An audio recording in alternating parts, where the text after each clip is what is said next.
Meninos, senta aí ou deita aí na tua cama para ver essa história e ouvir com seus olhos, porque hoje eu vou contar para vocês como é que eu vim aqui para a China e consegui o meu visto de trabalho. Como é que foi esse processo de visto de trabalho, porque ó, como toda coisa que acontece na minha vida, foi babado, babadeira e confusão. Então, senta aí, simbora pro vídeo.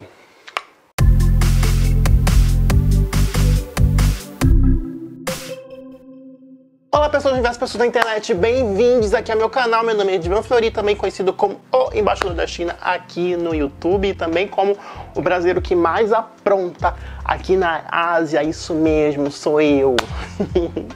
E hoje eu vou contar pra vocês como é que foi todo esse babado, esse processo. Eu já contei um pouco de como é que eu vim aqui na China, fiz aí um resumo de 2 horas. E hoje eu vou contar como é que foi o processo do visto de trabalho, porque deu trabalho fazer o visto de trabalho. Quando eu cheguei aqui na China, eu vim através de um golpe, né, que tinha uma organização estudantil sem fins lucrativos chamada ESEC, que estava envolvido aí nesse golpe. Eles não sabiam disso, né, eles sabiam, mas não sabiam. E eu vim cair nesse golpe aqui para vir trabalhar, só que assim, também não vai me culpar, porque a época que eu vim aqui, a gente tinha mais de 10 anos, não tinha canal do Edvan aqui, a gente só tinha o que? Blogs na internet. Os blogs que tinham eram feitos assim a maioria eram de mulheres que eram esposas, então elas contavam suas vivências. Então elas de fato não trabalhavam, porque elas não tinham noção da realidade de como é trabalhar legalizado e tal. Elas contavam ali, narravam, então não tinha essa coisa. Tinha alguns fóruns que eu via e todo mundo falava a mesma coisa. Ah, vem com qualquer visto, vem um visto aí de negócio, visto estudante, venham trabalhar. Aí eu também não sabia, né, porque a gente tem essa coisa assim de querer sair, então a gente acaba não pesquisando muito. Agora imagina você naquela época que não tinha todas as informações que nós temos hoje. Pois bem, caí neste golpe, vim através dessa organização estudantil chamada ESEC, que me convenceu. Eu tava lá, não, é legal, não vai dar rolo nenhum. Gente, deu mó rolo, não deu certo, fui perseguido pela polícia. O meu empregador era o maior bandido, tinha maior treta, enfim. Consegui me livrar dessa pessoa e fui em busca de um trabalho. Aí passou, tipo, muitos meses, né, eu buscando uma empresa e fazendo ali trabalhos ali, um trabalho ali, um trabalho aqui, para poder pagar o meu aluguel e ter o que comer. E nisso eu também não podia voltar ao Brasil, porque eu tinha minha passagem marcada para um mês. Que quando eu vim aqui para a China, na época que eu vim, você tinha que mostrar a sua comprovação de sua passagem de ida e de volta. Então eu tinha comprado para um mês. Aí como eu queria ficar aqui na China, eu fiquei sem dinheiro. Olha a mentalidade da pessoa com 22 anos naquela época. Não imaginei, falei, vou ficando, mas eu também estava sendo perseguido pela polícia, não tinha o que comer, não sabia o que estava acontecendo, não sabia em quem confiava. Aí acabei que perdi a passagem nesse um mês, não podia mais voltar. Falei, como é que eu vou fazer? Vou me prostituir no meio da rua. Quase isso, gente. Se precisar, então ir pro jogo. Vou dar mais ou menos um contexto histórico para vocês. Esse contexto do visto que eu vou te falar para você, manozinho, manazinha, ele é um contexto para época que eu estava vivendo e não é mais válido pro dia de hoje. Se você quiser saber como é que funciona essa questão de visto, qual visto aplicar, peça sempre informações ou na embaixada ou no consulado da China. Não vai pedir informação de blogueira, que blogueira nunca sabe de negócio de visto. Então, vai na fonte que é mais confiável, que são as embaixadas e os consulados aqui para a China, pelo menos. Então, não vai confiando em postagem de Instagram, de pessoa falando, oferecendo mundos e fundos. Ai, vende qualquer visto, faz o visto aqui na China. Não. Vá consultar na embaixada e no consulado. Não vá cair nesse golpe de postar de Instagram ou de videozinho no YouTube. Olha aí eu falando de videozinho no YouTube, não falando de mim, né? Mas eu tô falando a realidade. Então, qual que era o contexto naquela época, 10 anos quando eu vim? Quando eu cheguei aqui, tinha muito brasileiro que já morava aqui já há 10, 15 anos, e eles usavam naquela época um visto chamado visto de negócios. Esse visto ainda existe, mas ele tem várias restrições que ele foi mudando ao longo do tempo. Mas na época que eu vim, presta atenção, na época, não é a realidade de hoje, tá? As pessoas usavam muito esse visto e ficavam aqui 10, 15 anos. Eu mesmo conheci uma brasileira que falou assim, ai, John, não se preocupa não, fica com esse visto aí de negócio, porque esse visto de negócio, quando é a primeira vez que você aplicava, você pagava o seu bolso, né? E você podia ficar Depende do quanto você queria pagar, porque tinha 3 modalidades. Tinha um visto de 3 meses, 6 meses e 1 ano. Aí se você já tinha, sei lá, durante um período X, o visto já de 1 ano, você podia ser elegível para tentar conseguir esse visto de negócio de 2 anos com múltiplas entradas. O que isso significa? Que você podia sair, entrar na China, ir para Tailândia, viajar, fazer seu dinheirinho e voltar sem precisar fazer um outro visto, né? Você só passar a imigração, mostra o passaporte, tudo bem. Alguns outros vistos, eles só têm uma entrada única, ou seja, você entra, faz o que você precisa fazer, e se você sair da China, aí acabou esse visto. Você tem que ir numa agência, ou no consulado, ou numa embaixada da China, e fazer todo o trâmite de novo. Então eram um pouco mais burocráticos. Esses vistos, que são entrada única, que a gente chama, eram bem mais baratos. E naquela época era muito fácil fazer, porque o pessoal ia para Macau, o pessoal ia para Hong Kong e fazia esses vistos. A gente passava lá 10 anos, 15 anos, só morando aqui na China com esse visto, fazia aquele bate e volta e vivia. E também naquela época era muito fácil desenrolar as coisas com esse tipo de visto. Você podia abrir conta no banco, você podia alugar casa, você podia fazer várias coisas. Até número de celular, chip, você podia comprar aqui na China só apresentando o teu passaporte e um visto válido, qualquer tipo de visto. Hoje em dia a realidade é totalmente diferente, os requisitos de visto são muito mais burocráticos, o governo cortou esse negócio de múltiplas entradas, você ficar indo e saindo, e até para abrir conta no banco é mais burocrático. Como eu sou dessa época, que era muito mais fácil abrir conta no banco, a minha conta ela só vai fechar se eu não tiver movimentação na minha conta em 30 anos. Por exemplo, se eu não usar hoje e não mexer mais nessa conta em 30 anos, aí sim vai ser descontinuada a minha conta. Porque hoje a realidade, para algumas pessoas de banco, é que a tua conta ela só é válida durante a duração do teu período de visto. Então, como eu sou desse regime antigo, abri minha conta há muito tempo, eu ainda estou nesse formato antigo. E as pessoas sempre me aconselhavam a isso, né? A ficar com esse visto de negócios, porque esse visto de negócio era meu visto, não dependia de uma empresa, eu não precisava ficar adulando, ter toda essa burocracia, porque quando você tem um visto de trabalho, o visto de trabalho não pertence a você, pertence à sua empresa para a qual você presta o seu serviço, né? Ao seu empregador. E as pessoas não queriam muito esse visto, porque outro fator é que a gente paga imposto quando é visto de trabalho. É tudo legalizado, você tem vários benefícios, mas também tem que pagar os impostos. E quando você tinha esse visto de negócio, você pagava tipo 0 imposto, então era sucesso, ninguém queria esse visto, não tinha muita vantagem para ter esse visto, até porque naquela época também era o visto só valia 1 ano, que você ficava renovando e você sempre dependia da tua empresa para renovar. Se você não quisesse renovar, você estava ferrado. E um outro motivo também é que até as próprias empresas, como não tinha uma lei assim muito dura, muito severa, até as próprias empresas não queriam aplicar para esse visto porque era burocrático, o pessoal da imigração nunca tinha certeza dos documentos, porque cada nacionalidade era um requisito diferente, uma burocracia diferente, tinha que ter carimbo, tinha que ser coisa original, traduzido para o mandarim, e era um inferno. E as empresas não eram cobradas, não tinham uma fiscalização muito rigorosa para quem trabalhava em escritório, que é o meu caso, não para dar aula de inglês ou outro idioma, é trabalho de escritório. Então as empresas ficavam ali enrolando, não, vem com qualquer visto, e aí a gente vai trabalhando e a gente vai tocando o barco. E eu não, já tinha essa mentalidade, não, quero ter o meu visto de trabalho, porque eu imagino que, e se amanhã mudar a lei? Já pensava no futuro. Se o governo começar a obrigar as pessoas a trabalhar com visto de trabalho. E que foi o que aconteceu. Tipo assim, uns 3 anos depois, o governo começou a endurecer e tá cada vez mais difícil ter visto de trabalho, tá aqui regularizado, com várias limitações. Você só pode, por exemplo, alugar casas, ter conta no banco, ter chip, se você tiver ou visto de estudante ou um visto de trabalho, né? Então, tipo, é mó PT, mó burocracia. E naquela época eu já pensava nisso.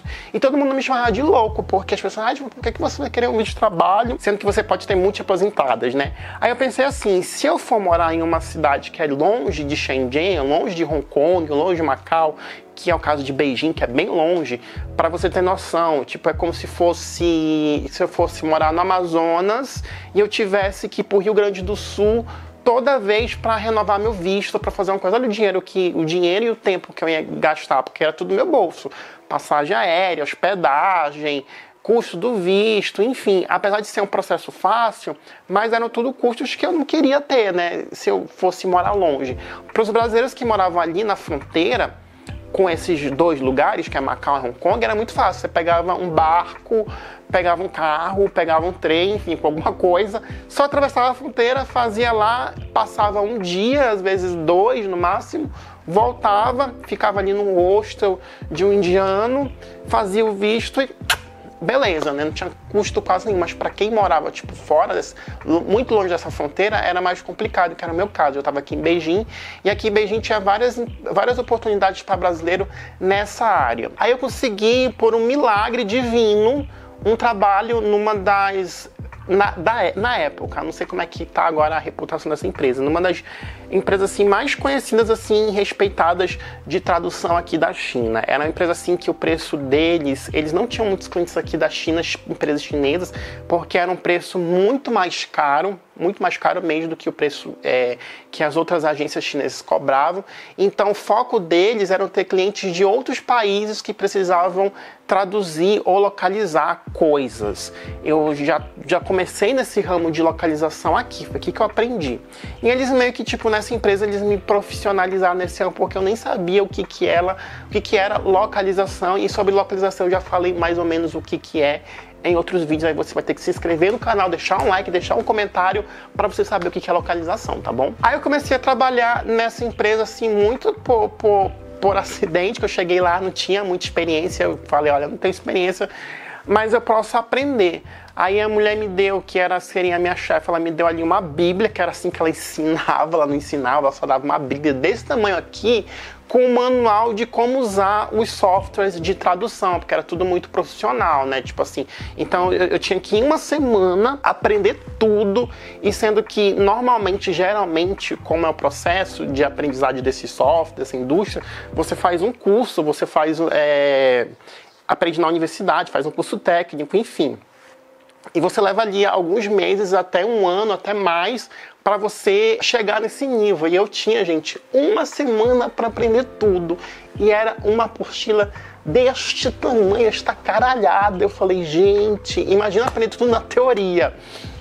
Foi isso que aconteceu. Aí eu comecei ali os negócios, eu fiquei comendo muito McDonald's e KFC, porque eu não parava. Eu chegava em casa e ia estudar, marcava, via tutorial no YouTube e também aprendia com a minha chefe. Minha chefe, às vezes, ela mostrava ali como é que fazia determinada coisa, e eu fui aprendendo aos pouquinhos nesse período de uma semana. Em uma semana eu já estava quase que craque na teoria.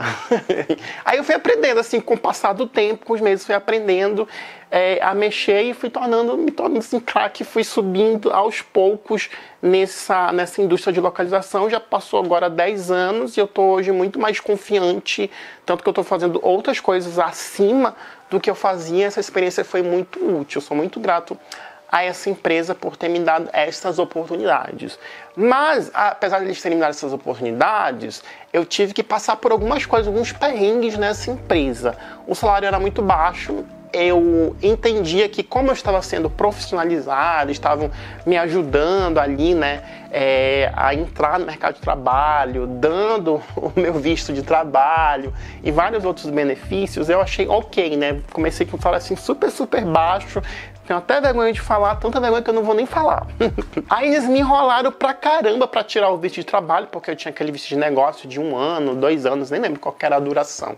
E eu insistindo, eu quero um visto de trabalho, eu quero um visto de trabalho. Eles só davam visto de trabalho pra quem era de países falantes do idioma inglês. Tem muito isso aqui no mercado, tem uma supervalorização de profissionais desses países, né? Porque eles acabam recebendo melhores benefícios. Por exemplo, as pessoas que são desses países, que são falantes nativos em inglês, tem alguns benefícios, como, por exemplo, a passagem aérea de volta para casa paga, às vezes eles pagam moradia, vários outros benefícios que a gente de outros países que não são nativos do inglês a gente não tem. E principalmente quando você tá aqui. Quando você tá aqui, as condições já são piores ainda. Aí eu acabei aceitando, porque eu não tinha ideia nenhuma de contrato, como negociar o meu salário. Eu não sabia nem quanto que valia a minha mão de obra, gente. Porque eu não sabia nem o que era localização quando eu cheguei aqui. A minha chefa, na entrevista, perguntou, você sabe o que é localização? Eu falei, sei, claro, adoro localização, sou super fã. Eu acho que ela percebeu que eu não sabia, né? Mas aí eu obviamente fui na internet, no Google ali, pesquisar o básico para não falar besteira. E para eu não ser pego na mentira, assim, pra pessoa saber que eu não sabia muito bem, eu evitava falar ao mínimo, assim, ao máximo. Eu dava assim respostas assim curtas e grossas, e quando eu sabia que talvez eu poderia me complicar, eu jogava outras coisas, outras informações, aí a pessoa se perdia no negócio e mudava o rumo da conversa. Então foi assim que eu consegui o emprego. E sou muito grata à minha chefe, que ela era italiana e ela tinha visto de trabalho, né?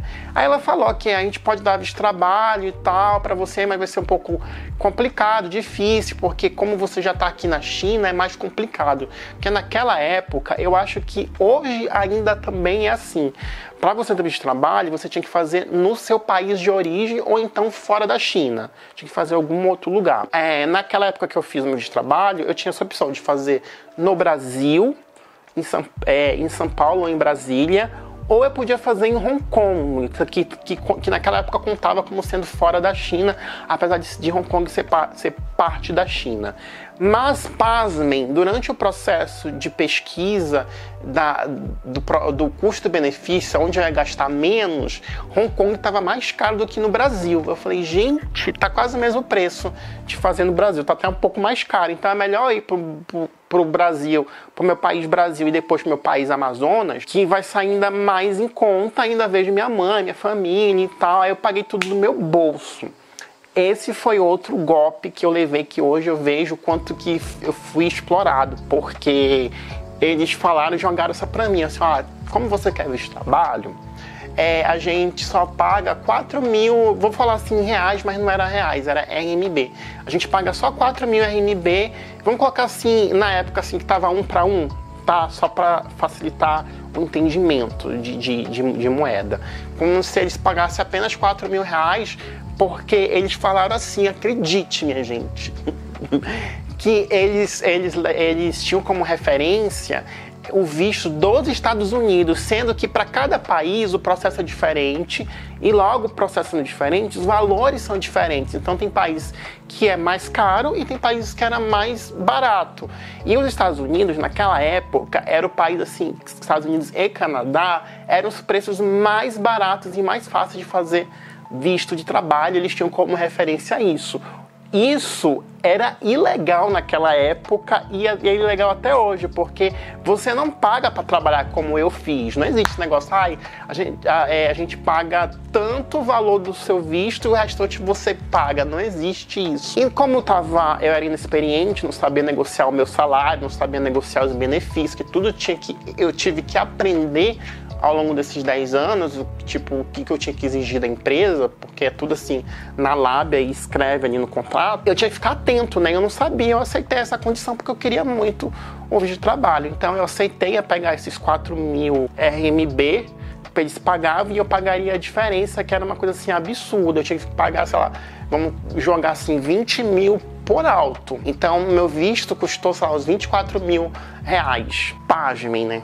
Eu tive que pagar tudo do meu bolso, ou seja, eu trabalhei para pagar o meu visto, porque eles descontavam R$1.000 do meu salário todo mês. Aí você vê o quanto que eu tive que trabalhar para gastar o meu para pagar o meu visto. Então a minha mentalidade é essa. Eles vão me dar o visto porque depois que você tem o visto de trabalho, é só você ter um bom relacionamento com o seu empregador que você consegue mudar de emprego, mudar de empresa, né? Mas você precisa ter um bom relacionamento, porque senão o seu empregador pode também fazer ali algumas manobras, que são manobras legais, e te impedir de você continuar trabalhando na China, porque também tem isso. Aí, quando eu comecei o meu processo de visto, o agente não sabia de nada, porque ele nunca tinha feito visto para ninguém que morava na América do Sul, na América Latina.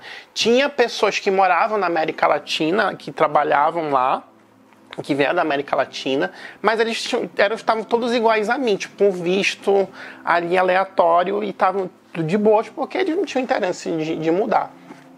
Então a gente falou, o agente que fazia o visto falou para mim que era impossível fazer meu visto, porque eu era brasileiro, já estava ali na China e que eu não teria as qualificações para ter meu visto.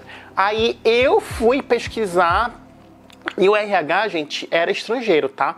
Nessa empresa onde eu trabalhava, era bem organizado nesse ponto. Então tinha um RH que era feito por chineses, para os chineses, e tinha um RH que era um RH formado por estrangeiros, que era chefiado por uma moça lá dos Estados Unidos, americana dos Estados Unidos, outros estrangeiros. E ela só se preocupava com os estrangeiros, né? Contratação, essas coisas de benefício, enfim, essas coisas de RH. Aí ela falou, olha, Divan, o agente falou que ele não pode te dar o visto, que você não tem a qualificação. Na real, é porque o agente ele não sabia como fazer, porque era muito confuso naquela época, as qualificações, a documentação. Aí eu falei, não, eu vou pesquisar, eu vou procurar, e eu comecei a pesquisar no LinkedIn, que me salvou muito. Então eu fui atrás de 5 agências, e dessas 5, 2 falaram que conseguiam fazer o visto pra mim. E por isso que o visto também custou bastante caro, porque foram só as 2 agências que podiam fazer. E ninguém tinha nem ouvido falar dessas agências, né? Ou seja, eu poderia pagar um dinheirão e no final das contas ser um golpe. Eu corria ainda esse risco. Aí eu tive que escolher, assim, Unidunité, Salamé, Mingué. Aí eu escolhi uma agência lá aleatória, uma das 2. Aí eu falei, seja o que os deuses do Olimpo quiserem. Se tiver que ser, será. Se não, eu vou só me frustrar e vou perder dinheiro e vou me ferrar, né? Mais do que eu já estava. Aí a agência começou a me ajudar. Aí eles falaram assim, você tem que ter documento disso, documento daquilo e tal. E no Brasil, gente, é horrível para imprimir e ter acesso à documentação, porque o Brasil, gente, naquela época, não sei como é que tá hoje, mas naquela época foi muito difícil conseguir todos os documentos, não estando no Amazonas, não estando lá no Brasil. Foi muito burocrático, e principalmente também porque a China, ela exigia que os documentos fossem os originais, não podia ser cópia, e tinha que ser tudo carimbado. E no Brasil, pelo menos alguns documentos, como por exemplo antecedentes criminais que a Polícia Federal emite, não tem carimbo. No Brasil a gente não tem esse costume de ficar carimbando as coisas. Esse documento específico da Polícia Federal, ele é um documento que na época que eu fiz era um código de barra, não tinha nem carimbo, nem nada, e vinha em português, não vinha em inglês, não vinha em outro idioma. Aí eu falei, putz, pelo menos para traduzir, eu não tinha problema, porque eu trabalhava numa empresa de tradução, de localização, que tinha tradução, então eu não ia pagar nada para fazer isso. Foi um perrengue, né? Mas aí no final das contas eu consegui juntar os documentos que eram precisos, e tinha uma outra coisa, uma outra regra, na época que eu fiz, que eu não sei se é válido, que eu tinha que ter no mínimo 23 a 24, em Beijing era 24 anos, tinha outras cidades que o mínimo era 25 anos para ter visto trabalho, aqui em Beijing era 24 na época, e eu acho que eu tinha 23, ia fazer 24. Eu sei que eu fiz o meu visto, meu visto no dia que eu fiz 24 para poder ter a data certinha.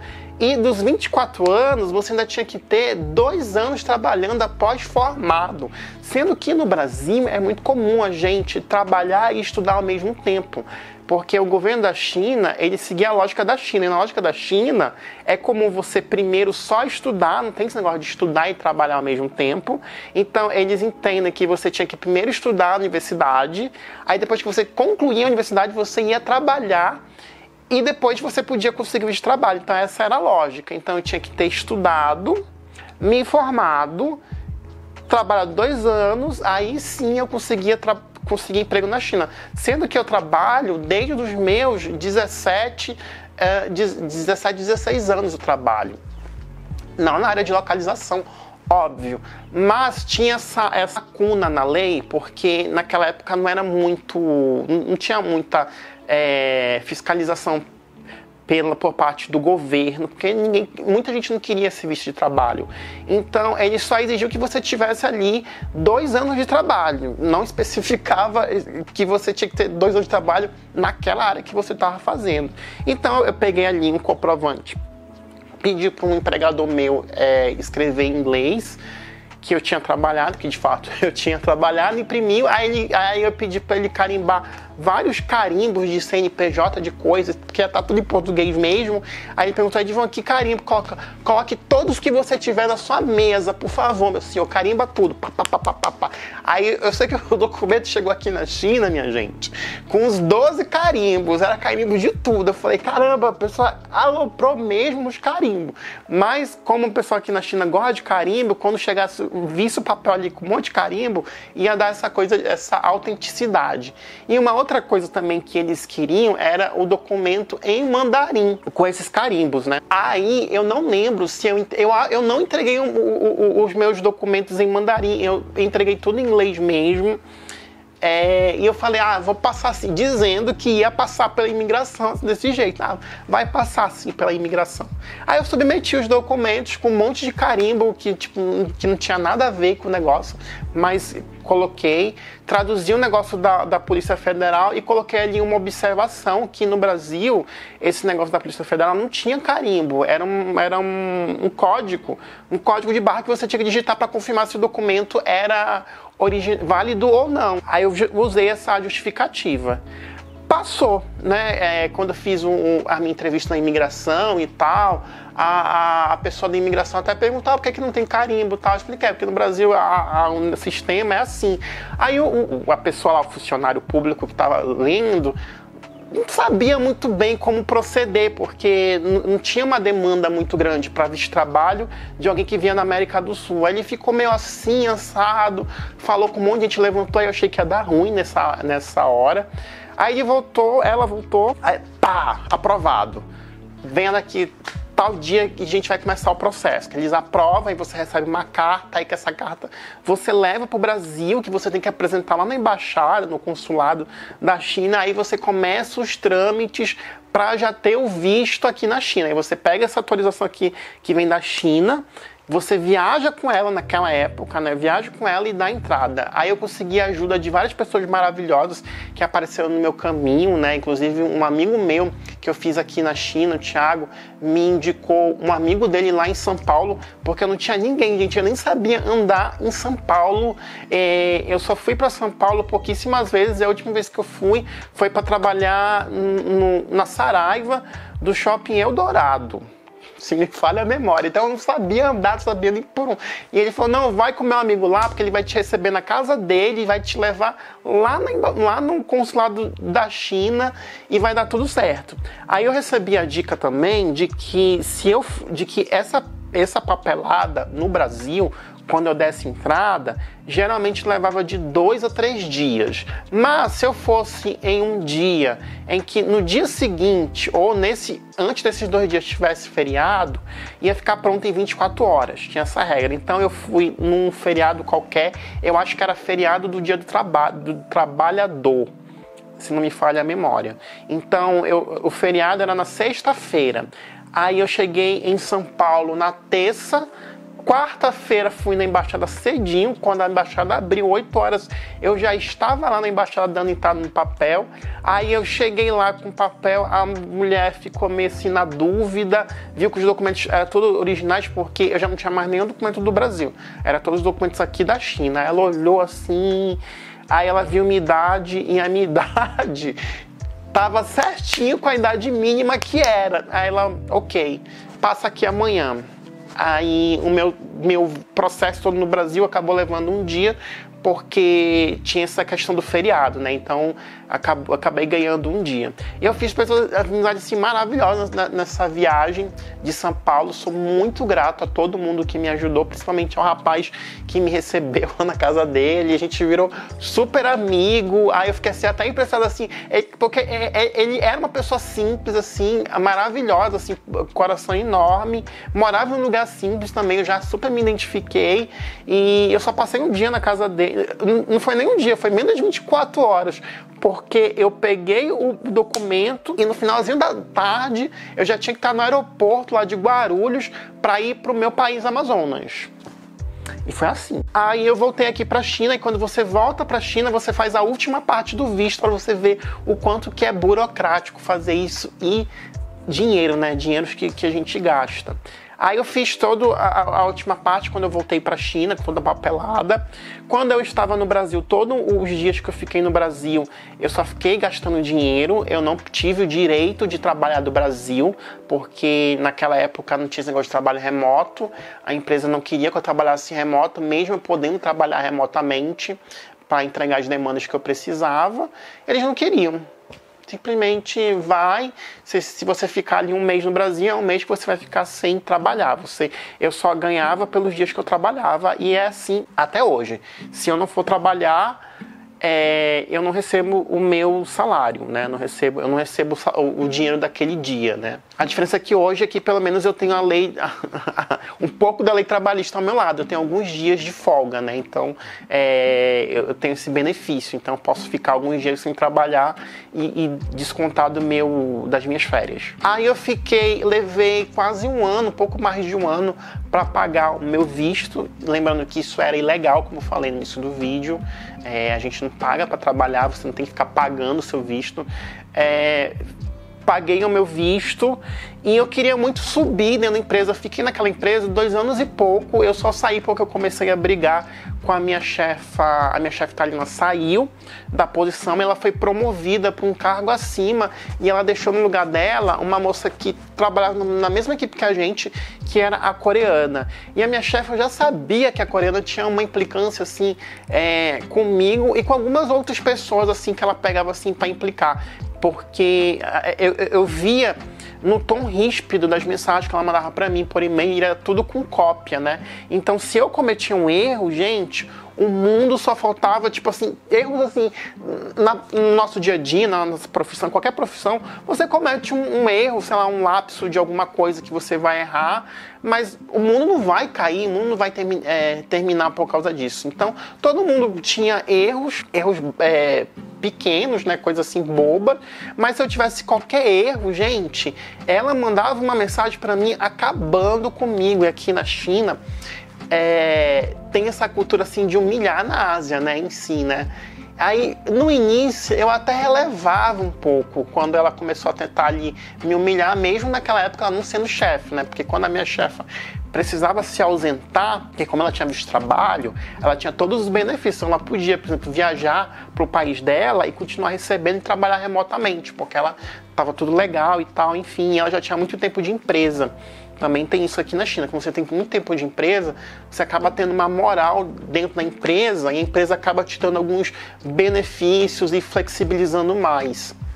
E quando a minha chefa precisava se ausentar, ela ia para uma outra cidade ou ela voltava para o país dela na Itália, ela deixava essa coreana no comando. Gente, toda vez que a coreana ficava no comando, eu já sabia que ia ser, sei lá, 15 dias, um mês, que a minha vida seria um inferno. Então, no início eu tentava assim relevar, porque eu achava que ela era apenas uma coreana, que todos os coreanos eram daquele jeito, mas eu percebi que não, ela era daquele jeito e a implicância era comigo.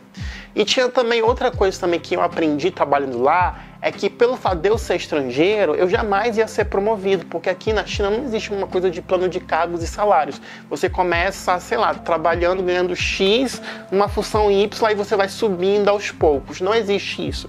A partir do momento que você assina o contrato, você vai morrer naquela função ali. Se você quer subir de cargo, você tem que ir para uma outra empresa, com outro cargo, negociar um melhor salário, melhores benefícios, e com isso eu fui aprendendo aos poucos, né? Aí eu fui percebendo, nossa, eu nunca vou crescer aqui nessa empresa, porque primeiro, a minha chefe, essa mulher, essa coreana me odeia. Aí quando eu comecei a me encaralhar com ela, eu percebi que ela estava com implicância real comigo, e eu já estava, sei lá, mais de um ano na empresa, eu falei, vou meter também o pé na porta, porque eu não vou deixar essa mulher me humilhar. Então, já tinha vários bate-bocas com ela, e assim, o ápice do nosso bate-boca foi uma coisa assim muito besta que aconteceu, uma falha, que foi, eu acho que, se não me falha a memória, foi porque eu não colocava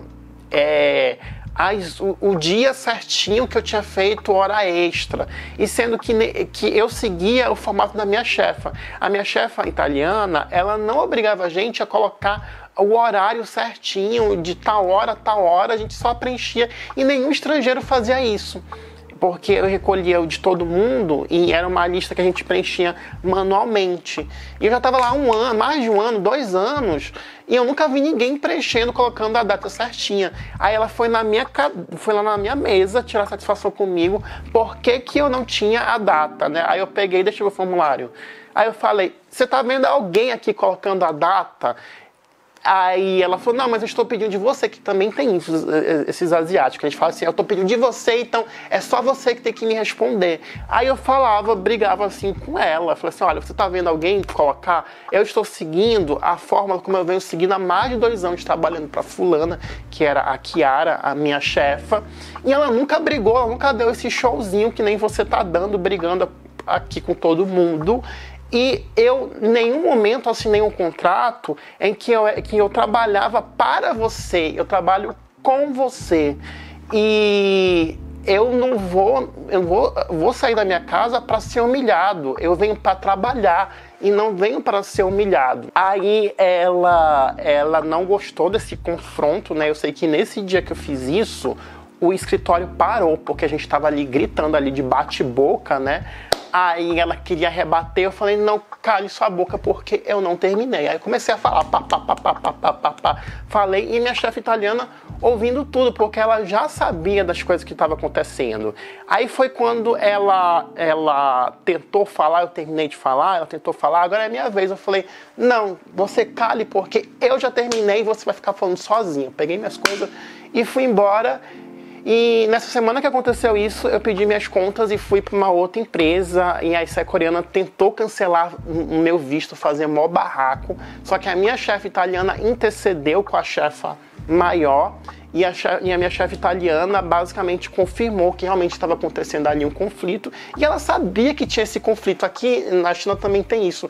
Quando os estrangeiros veem que tem conflito, eles também não querem se meter, essa coisa de ajudar o outro, essa coisa. Não, gente, é cada um por si. E eu tomei a melhor decisão, fui embora para uma outra empresa. Na outra empresa também sofri pra caramba, sofri horrores, porque a gente vai aprendendo, né? Fui fazer uma outra função, mas já é uma outra história, tema para um outro vídeo, e eu conto para vocês em um outro momento. Eu queria fazer esse vídeo só para contar para vocês como é que foi a minha experiência com o visto de trabalho, para você ver que não foi fácil, que foi bem difícil. E hoje eu tenho uma visto de trabalho, hoje eu tenho uma carreira. Eu já tinha uma carreira antes, né, de jornalista, enfim, e hoje eu tenho uma carreira de uma área totalmente diferente, que é nessa indústria de localização. Eu tenho o meu nome aqui, eu tenho o meu nome, conhecimento,